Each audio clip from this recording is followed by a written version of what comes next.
Hello guys! Good morning, good afternoon. Ayan guys, magluluto naman tayo ng adobong paksiw na salmon na tingi-tingi na salmon lang yan guys ha. Ano lang to guys, 5 dirham.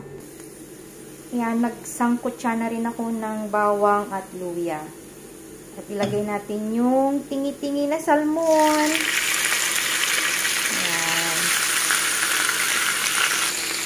Sangkot siya lang natin. Marami na rin to ha. Maraming kanin na naman ito maubos ni Bless. So yan guys. Kahapon, masarap kasi ito iprito. Crunchy siya. Kahapon gumawa na ako ng crunchy nito. So, may iba naman. I-adobo ko naman siya. Kasi nagluto ako kahapon ng salmon din. Ganito rin siya. Tingi-tingi siya. Pinirito ko yung isang pack din. Crunchy siya. Ayan. So, gagawin ko naman ngayon is paksiw. Then, lagyan natin ng paminta. Ayan. Then, lagyan natin ng vinegar. Una muna yung vinegar. Lagyan natin ng vinegar. Sangkutsa ko lang din guys. Kasi konti lang naman yan. Yan. Tapos, patis. Optional lang po yung patis guys. Yan. Konti lang. Kasi lagyan ka pa ng toyo.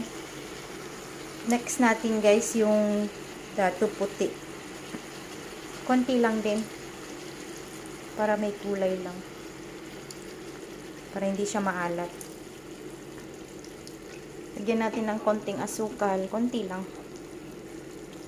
Lagyan natin ng konting asukal lang. Ganyan lang. Then, takpan muna natin bago natin haluin. Kasi madurog na yan. At magic sarap. Nakalimutan ko. Magic sarap. Konti lang din. Pang lasa lang. Yan. Yan. Okay na. Takpan muna natin guys. Mamaya na natin siya haluin. Kasi pag hinalo na natin yan, madudurog na yan.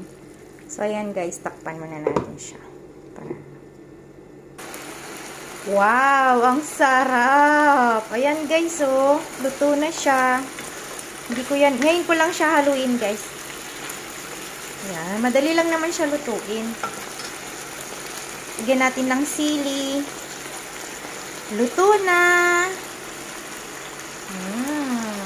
Sarap. 5 dirham lang yan guys. Equivalent or 50 pesos. Mahal pa rin, no?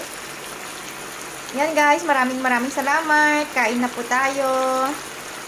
Adobong salmon na tingi-tingi lang yan. Nagmantika na siya.